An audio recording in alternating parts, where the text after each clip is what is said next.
posem en funcionament una altra gran obra, que ho és per al conjunt de Catalunya, que tindrà, òbviament, un impacte directe en els prop de 5 milions d'habitants de la regió metropolitana de Barcelona, però les conseqüències beneficioses d'aquesta gran infraestructura que avui entra en funcionament s'estendran també al conjunt del país.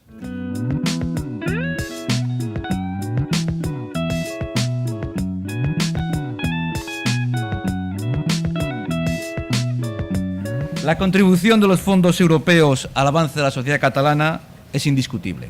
Las cifras así lo demuestran. Más de 8.600 millones en los últimos 20 años. Pero tan importante o más ha sido la capacidad de esta región, de esta comunidad, Cataluña, de gestionar adecuadamente estos recursos y sacar el máximo partido a las cifras que llegan de Europa.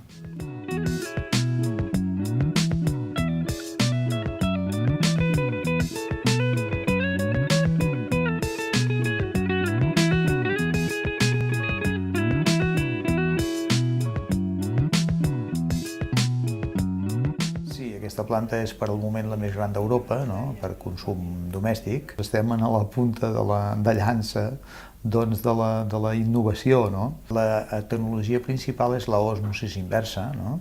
Que són un sistema a base de membranes. Es fa passar l'aigua a través d'unes membranes que tenen uns foradets molt petits. Llavors, només passa l'aigua, només les molècules d'aigua, no passen les sals, no passen les bactèries, no passen els virus.